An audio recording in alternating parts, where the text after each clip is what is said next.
గత ప్రభుత్వ హయాంలో నకరేకల్ నియోజకవర్గాన్ని విధ్వంసం చేశారని నకరేకల్ శాసనసభ్యులు వేముల వీరేశం విమర్శించారు.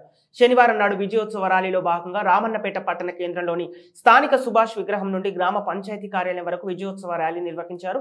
రామన్నపేట మేజర్ గ్రామ పంచాయతీ ఆవరణలో నిర్వహించిన ప్రజాపాలన కార్యక్రమంలో ఆయన పాల్గొని మాట్లాడారు. నియోజకవర్గంలోని పలు మండలాలలో ఉన్న ప్రభుత్వ కార్యాలయాలను నూతన భవనాలు ఏర్పాటు చేస్తామని భావించి పలు కార్యాలయాలను కూల్చివేశారని, ప్రస్తుతం భవనాలు లేక ఏ కార్యాలయాలు ఎక్కడెక్కడ ఉన్నాయో తెలియక ప్రజలు తీవ్ర ఇబ్బందులు ఎదుర్కొంటున్నారని ఆయన విమర్శించారు. నూతన భవనాలు ఏర్పాటు చేసి తర్వాత పాత భవనాలను కూల్చివేయాల్సి ఉండగా గత ఎమ్మెల్యే ఇష్టానుసారంగా వ్యవహరించారని ఆరోపించారు. రాజకీయ లబ్ధి కోసమే నియోజకవర్గంలో నిధులు లేకపోయినా గ్రామాన శిలాఫలకాలు వేశారని అన్నారు. రద్దయిన రామన్నపేట నియోజకవర్గం తిరిగి ఏర్పాటు కోసం తన వంతు శాయశక్తులు కృషి చేస్తారని హామీ ఇచ్చారు. టెండర్ కాలేదు, ఏ కాంట్రాక్టర్ ఆ టెండర్లో దానికి అగ్రిమెంట్ కాలేదు, కొబ్బరికాయలు కొట్టుకుంటూ పోయారు. నేను ఒకటే అడిగినాను, ప్రజలు ఈడ కొబ్బరికాయ కొట్టి ఈడ శిలాపాలకు వేసిరంటే ఈడ రోడ్డు వస్తుందనో, కాలువ వస్తుందనో, డ్రైనేజ్ వస్తుందని, లేకుంటే ఆ కులానికి కుల సంఘం బిల్డింగ్ వస్తుందని ఆశపడతారు కదా. వాళ్ళ ఆశలు ఆడి ఆశలు అవుతారు కదా. ఎట్లా ఇదని అంటే మేమేం చేస్తాం అనేటువంటి పద్ధతుల్లో చెప్పారు.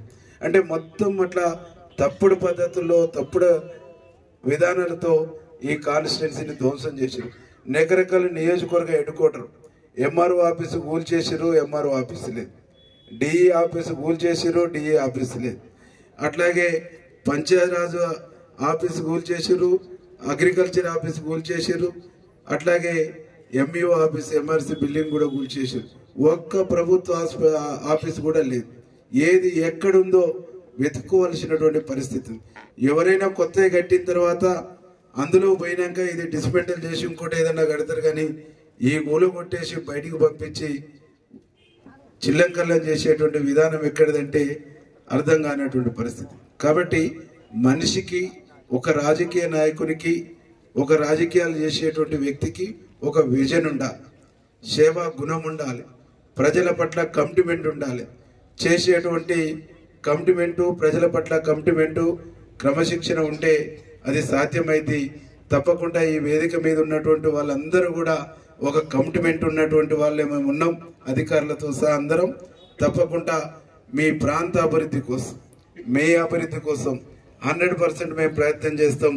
ప్రభుత్వం నుంచి ఏమి నిధులు కావాలన్నా తీసుకొచ్చి తప్పకుండా డెవలప్ చేస్తామని చెప్పేసి మీ అందరికి కూడా హామీ ఇస్తూ ఈ అవకాశం ఇచ్చిన, ఇంత లేట్ అయినా ఉన్న రామన్నపేట అన్నలకు, అక్కలకు అందరికీ పేరు పేరిన నమస్కారాలు తెలియజేస్తూ ముగిస్తాం. సోనియా గాంధీ గారు కూడా పెద్దలు తెలంగాణ రాష్ట్రం కోసం కొట్లాడినటువంటి, తెలంగాణ రాష్ట్ర ప్రజల యొక్క ఆకాంక్ష నెరవేరలేదు. తెలంగాణ విద్యార్థులు బలిదానం చేసి తెలంగాణ తీసుకొస్తే యువకులకు, నిరుద్యోగులకు ఉద్యోగాలు రాలేదు, డబుల్ బెడ్రూమ్ ఇల్లు రాలేదు, 3 ఎకరాల భూమి రాలేదు, నిరుద్యోగ వృత్తి రాలేదు. ఈ రాష్ట్రాన్ని ఏమీ ఇయ్యకపోగా అప్పుల కుప్పగా మార్చారని చెప్పేసి సోనియా గాంధీ గారు చెప్పారు. తెలంగాణ ప్రజల మనోభావాలు నాకు తెలుసు, తెలంగాణ ప్రజలకు ఏం కావాలో నాకు తెలుసు. ఈ దేశం కోసం మా అత్తను కోల్పోయినా, ఈ దేశం కోసం నా భర్తను కోల్పోయినా, ఒక్క తెలంగాణ బిడ్డ కూడా చనిపోవడానికి వీల్లేదని తెలంగాణలో కాంగ్రెస్ పార్టీ నామరూపాలు లేకుండా అవుతుందని తెలిసి కూడా నేను తెలంగాణను ఇచ్చినాను. కాబట్టి ఈరోజు తెలంగాణ ప్రజలు నేను రిక్వెస్ట్ చేస్తున్నా, ఇందిరమ్మ రాజ్యాన్ని తీసుకురండి, ప్రజల బాగోగులు చూసే బాధ్యత నాదని చెప్పింది. చెప్పిన ప్రకారంగానే మన రాష్ట్ర ప్రజలు ఈరోజు కాంగ్రెస్ పార్టీని ఆదరించి ఆశీర్వదించి ఇందిరమ్మ రాజ్యాన్ని ఇచ్చారు. 3వ తారీఖు రిజల్ట్ వస్తే 7వ తారీఖు నాడు ముఖ్యమంత్రిగా ప్రమాణ స్వీకారం చేశారు. ఆ రోజు 3వ తారీఖు result Chityal municipal chairman Venkareddy గారు, గౌరవ ఎంపీడీఓ గారు, ఎంఆర్ఓ గారు, వేదిక మీద ఉన్న సీనియరు, అన్ని స్థాయిల పదవులు అనుభవించినటువంటి నాయకులందరూ, వారికి, సర్పంచులకు, అట్లాగే ఈ ఎన్నికల్లో నన్ను ఆశీర్వదించినటువంటి సిపిఐ టీడీపీ నాయకులకు, ఇక్కడికి హాజరైనటువంటి అక్కలకు, అన్నలకు అందరికీ పేరు పేరున, పాత్రికేయులందరికీ, ఈ టౌన్ నుంచి నాకు మంచి మెజార్టీ ఇచ్చి ఆశీర్వదించిన మీ అందరికీ శిరస్సు వంచి నమస్కారాలు తెలియజేస్తూ, ఈరోజు ఆనాడు ఎన్నికల సందర్భంలో గౌరవ సోనియా గాంధీ గారు, రాహుల్ గాంధీ గారు పెద్దలు ఈనాటి ముఖ్యమంత్రి ఆనాటి పిసిసి అధ్యక్షులు రేవంత్ రెడ్డి గారు, మన నాయకులు కోమటిరెడ్డి వెంకరెడ్డి అన్న గారు, ఇంకా చాలామంది పెద్దలు ఈ రాష్ట్రంలో కాంగ్రెస్ పార్టీకి అధికారం ఇవ్వండి, 6 గ్యారంటీ స్కీముల్ని 100 రోజుల్లో అమలు చేస్తామని చెప్పేసి ప్రజల ముందు 6 గ్యారంటీ స్కీముల యొక్క ప్రాముఖ్యతను వివరించడం జరిగింది. బిల్లులు అవుతా ఉన్నాయి. అది గుండె జబ్బు వచ్చినా, బ్రెయిన్లో ట్యూమరో, బ్లడ్ క్లాటింగ్ అయ్యి ఏది వచ్చినా, బ్రెయిన్ సర్జరీ అయితే 10 లక్షలు 11 లక్షల వరకు ఖర్చు అవుతుంది. పేదవాళ్ళకు అసలే డబ్బు లేనప్పుడు ఇన్ని లక్షల రూపాయలు అప్పు తెచ్చుకొని పెడితే వీరు మరింత పేదరికంలోకి నెట్టివేయబడుతుందని చెప్పేసి పెద్దలు సోనియా గాంధీ గారు ఏ పేదవాడికి అనారోగ్య సమస్య వచ్చినా రాజీవ్ ఆరోగ్యశ్రీ కింద 10 లక్షల రూపాయలు ఖర్చు పెట్టి వైద్య సేవలు చేపియాలని చెప్పేసి ఆ స్కీమ్ను కూడా ఆ రోజు అమలు చేయడం జరిగింది. దానికి తోడు ఈ రాష్ట్రం ఎట్లిస్తారు స్కీములు అన్నారు.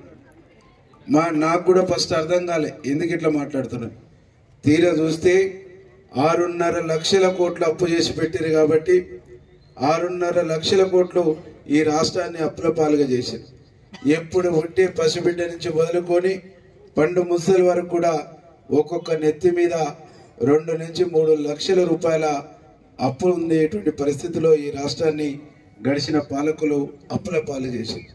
అయినా కాంగ్రెస్ పార్టీ నాయకత్వం, ముఖ్యమంత్రి గారు, మంత్రివర్గం ఈ అప్పుల భారాన్ని ఈదుతూనే ప్రజల సంక్షేమాన్ని ఒక భుజం పైన, అప్పుల్ని సరిచేసేటువంటిది ఇంకో భుజం పైన, 2 భుజస్కంధాల పైన బాధ్యతలు మోస్తూ 100 రోజుల లోపే, ఈ 100 రోజులు అంటే 3 నెలల 10 రోజులు, కానీ 1 నెల రోజుల లోపే మిగతా 5 గ్యారెంటీలకు కూడా దరఖాస్తులు స్వీకరించేటువంటి కార్యక్రమాన్ని ప్రారంభించారు. దరఖాస్తులు కూడా అప్లికేషన్ ఫామ్ కూడా ప్రభుత్వమే ఇస్తుంది. దాంట్లో ప్రింటింగ్ చేసి మీరు కేవలం మీ పేరు రాసి, మీ ఆధార్ నెంబరు, మీ రేషన్ కార్డు నెంబరు జిరాక్స్ పెట్టి మీకు ఏం కావాలనో టిక్కు పెట్టుకొని ఇవ్వమని చెప్పేసి ప్రభుత్వం మీకు ముందుకు తీసుకొచ్చింది. రేషన్ కార్డులు గడిచిన 9.5 సంవత్సరాల్లో ఒక్క రేషన్ కార్డు కూడా రాలే. ఈరోజు రేషన్ కార్డులు ఇస్తూ ఇల్లు లేని పేదవాళ్లకు ఇంటి మంజూరు కోసం కూడా దరఖాస్తు చేసుకోమని చెప్పేసి 500కి గ్యాస్ సిలిండర్, 200 ఉచిత విద్యుత్తు, మహాలక్ష్మి స్కీమ్ కింద మా ఆడబిడ్డలందరికీ నెలకు 2500 రూపాయలు ఇచ్చేటువంటి కార్యక్రమం. అంటే పెన్షన్ రాకుండా ఉండేటువంటి ఆడబిడ్డలకు